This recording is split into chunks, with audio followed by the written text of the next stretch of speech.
যেমন আমাদের দেশের তারাবির নামাজ কি বুঝলেন, ফেরেশতারাও খুঁজে পায় না কোথায় পড়ছে। ঠিক বলছি না ভুল বলছি? আর আমাদের দেশে যদি কেউ আস্তে নামাজ পড়ায়, লোকরা বলে কোথা থেকে হাফিজ সাহেবকে নিয়ে নিবে, স্পিরিট নাই যে, একটু হাই স্পিড নিয়ে আসছিস।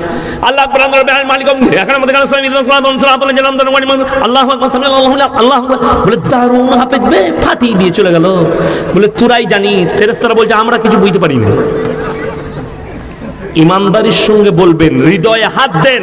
আমি 5 ওয়াক্তের মুসল্লি দিকে বলে যাচ্ছি, যদি ওইভাবে নামাজ হয়, ইমাম সাহেব রুকু করেছেন সুবহান রাব্বিয়াল আযীম সুবহান রাব্বিয়াল আযীম সুবহান রাব্বিল সামি আল্লাহু লিমান হামিদা, আপনার তখন একবারও হয় না অনেক মুসল্লি। ঠিক বলছি না ভুল বলছি? আমি বোম্বেতে 12 বছর তারাবি শুনিয়েছি। কত বছর বললাম? 12 বছর খতম শুনিয়েছি বোম্বেতে। এক পারা পড়তাম, 3 ঘন্টা সময় লাগতো, কোনদিন 2.5 ঘন্টা লাগতো।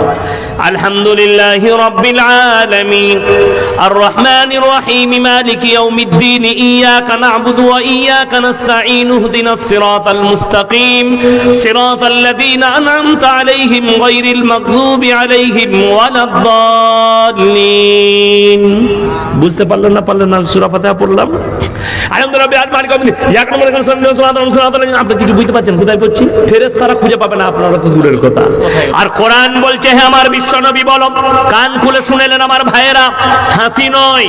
আমার আল্লাহ কোরআনে বললেন, যাদের বাড়িতে মানে কোরআন আছে, 18 পারা প্রথম পৃষ্ঠা প্রথম আয়াত, আমার আল্লাহ কোরআনে বললেন, কাদ আফলাহাল মুমিনুন, প্রকৃত মুমিন কারা? তাদের 1 নম্বর চরিত্র, 1 নম্বর আখলাক, আল্লাযীনা হুম ফি সালাতিহিম খাশিউন, তারা যখন নামাজ পড়ে তারা খুশু খুজুর সঙ্গে নামাজ আদায় করে। 5 মিনিটের নামাজে তারা যেন 10 মিনিট খরচ করে, আর আপনি 3 মিনিটে শেষ করতে চাইছেন 2 মিনিটে। ফজরের নামাজে আমাদের কি চলে? এসে নিয়ত বেঁধেছে, ঘুম ছাড়েনি তা কেউ। ঠিক বলছি না ভুল বলছি? আর আপনি বলছেন আল্লাহর ইবাদত করছি।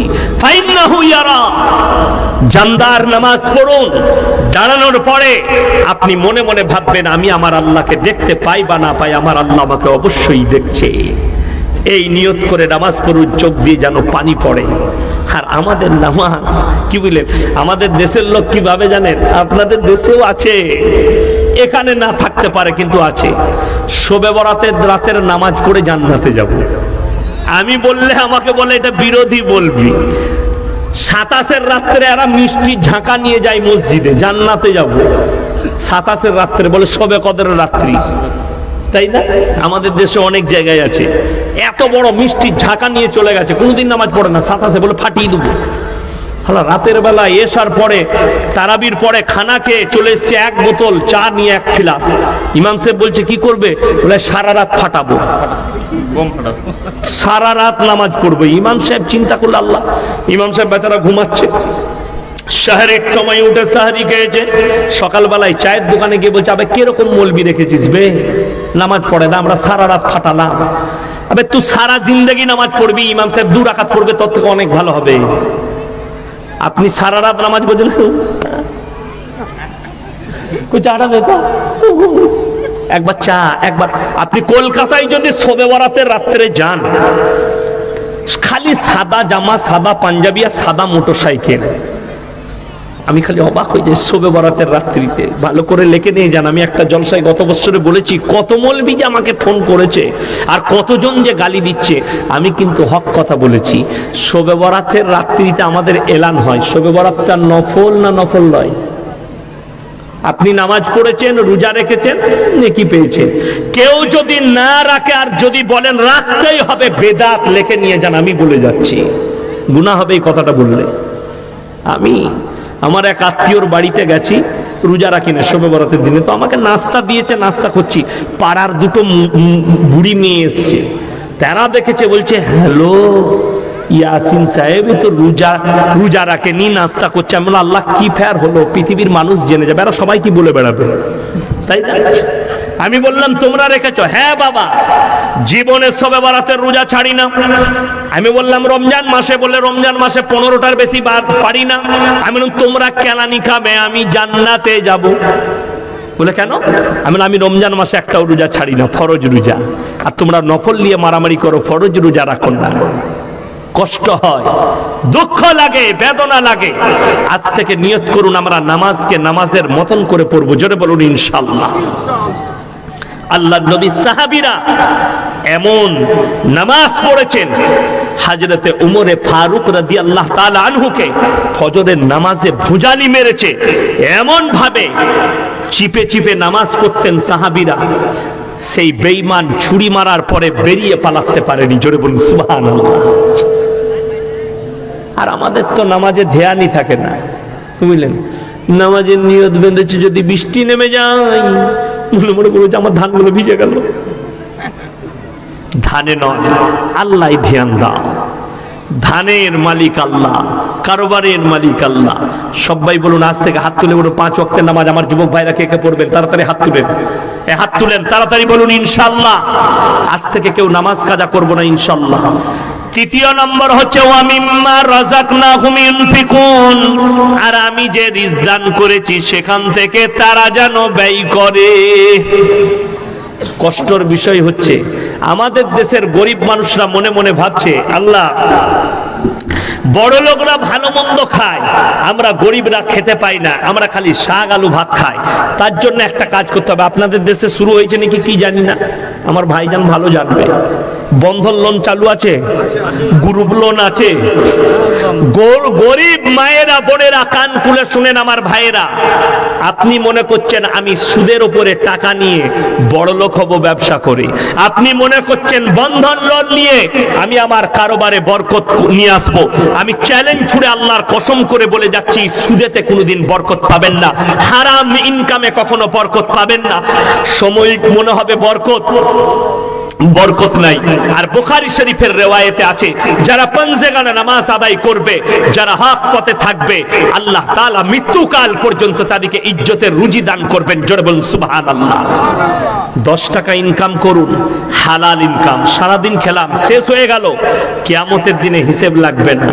যার যত বেশি সম্পদ টাকা থাকবে তাকে ততক্ষণ দাঁড়িয়ে থাকতে হবে, কিয়ামতের দিনে আল্লাহ এক একটা টাকার হিসেব আল্লাহ দিবেন। আমাদের দেশের গরিবরা মনে মনে করে আল্লাহ বড় লোকরা খালি ভালো মন্দ খায়, আমাদেরকে দেখতে পাও না, আমরা ডাল আলু খাই। তাদেরকে কান খুলে বলে যায়, যদি এটা বিশ্বাস না হয় সকলে বলুন রুজির মালিক কে? আরো জোরে বলুন কে?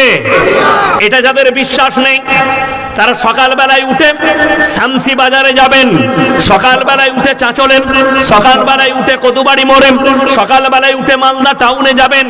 100টা ধনী, 100টা বড় লোক, 100টা কোটিপতি আন্ডার প্যান্ট পরে ছুটছে।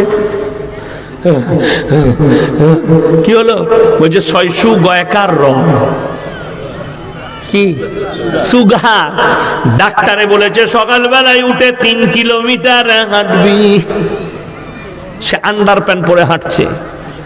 ডাক্তারের কাছে গেছে, ডাক্তার বাবু আমার রিপোর্ট দেখুন 350 সুগার চলছে, কি খাবো বলুন? অনেকজন সকালবেলায় উঠে দোকানে গিয়ে বলে যে আমাকে একটা বিনা চিনির লাল চা দাও তো, বলে না? তাকে জিজ্ঞেস করো যে বিনা চিনির চা ভালো লাগে? দেখবেন যাদের সুগার আছে তারা বলে খা না, দারুণ লাগবে। আর আমি বলছি ছাগলে মুখ দেবে না, ওটা ফেরে পড়ে ভালো লাগছে। তোমার সুগার হয়েছে বলে তোমাকে বিনা চিনির ভালো লাগছে, তা না হলে বিনা চিনি চা কখনো ভালো হয় গো? ও কোনোদিন ভালো হয় না, ওটা ফেরে পড়ে। ডাক্তারকে বলছে স্যার আমার 350 সুগার, কি করব বলুন? বলে শোনো, সকালবেলায় খালি পেটে উঠেই 1 কাপ বিনা চিনির লাল চা খাবে, তার সঙ্গে 1 মুঠো সাদা চিড়ে ভাজা, বলে একটা দেশি মুরগির ডিম সিদ্ধ, বলে ছোঁয়া যাবে না। বলে তাই? বলে হ্যাঁ। তারপরে কি খাবো স্যার? বলে বেলা 12টার সময় 1 কাপ চালের মাপা ভাত খাবে, আর তার সঙ্গে শোনো কি করবে, 1 কাপ মাপা চালের ভাত, তার সঙ্গে গরুর মাংস, বলে ছোঁয়া যাবে না, মুরগি বললে ধারে পাশে যাবি না, খাসি বললে সপনে ভাববি না। কি খাবো স্যার? বললে ভেন্ডি সিদ্ধ আর করেলা ভাজি। কাকা করেলা ভাজি আর ভেন্ডি সিদ্ধ, এটা বড় লোকদের লিস্ট বলছি, গরিবের লয়, কোটিপতি। আমি কলকাতা বজবজে জলসায় ছিলাম, রাত 12টায় জলসা শেষ করেছি। একজন কোটিপতির বাড়িতে হাজী সাহেব বলে মলি সাহেব আমার বাড়িতে আপনার দাও। তেমন চলুন, 500 কোটির বাড়ি, কয়েকশো কোটি টাকার 500 কোটির বাড়ি, বাড়িতে সব ব্র্যান্ডেড মাল, কয়েক হাজার কোটি টাকার মালিক, সব থেকে ধনী। তার বাড়িতে যে ডাইনিং টেবিলটা লাগানো আছে 50 থেকে 60 জন বসে খাবে।